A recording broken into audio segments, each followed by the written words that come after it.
तो कैसे लगेगा आपको?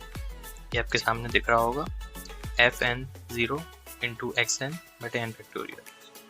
देखिए, हमें मैक्लॉरिन सीरीज के तरीके में एक ही काम करना था। हमें मालूम है इनफाइनाइट पॉलिनोमियल मतलब x की सारी डिग्रीज आएंगी, 1 2 3 4 5 6 7 8 900 400 6 7 सारी आएंगी। तो चाहिए जो था वो है कोएफिशिएंट। ये तरीका है जिससे हम कोएफिशिएंट निकाल सकते हैं। हम सबसे पहले जो हमारा मेन फंक्शन है उसको हम n बार डिफरेंशिएट करेंगे, उसमें 0 की वैल्यू पुट करेंगे, उसे n फैक्टोरियल से डिवाइड करेंगे, जिससे हमें x की पावर n का कोएफिशिएंट मिल जाएगा।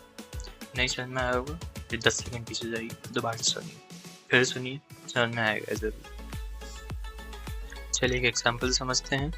हमने ex फंक्शन लिया, उसको एक बार डिफरेंशिएट करा, क्या आया हमारे पास, ex ही आया, उसमें 0 पुट करा, 0 पुट करके क्या आया 1, 1 को बाई 1 से डिवाइड किया, 1 आया, यानी कि x की पावर 1 का कोएफिशिएंट होगा 1।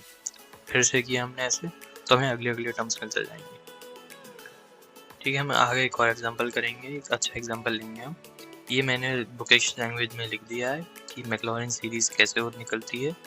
ये आप एक बार इसको नोट करिएगा, आपको जरूर समझ में आएगा। इसमें वही लिखा है, जैसे आप तीसरा टर्म निकालना है आपको, x की पावर 3 का टर्म निकालना है आपको, तो आप हम फंक्शन को 3 बार डिफरेंशिएट करेंगे, उसमें 0 पुट करेंगे, उसको डिवाइड करेंगे 3 फैक्टोरियल से, हमें कोएफिशिएंट मिल जाएगा।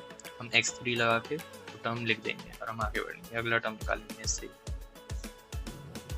मैंने कुछ जो मेन वाले होते हैं सीरीज वो लिखनी है, इन्हें रटने की कोई ज़रूरत नहीं है, पर मैं चाहूँगा कि आप इन सबको एक बार निकाल के देखिए अपने आप से, क्या आप निकाल पा रहे हैं, इससे आपकी प्रैक्टिस भी होगी।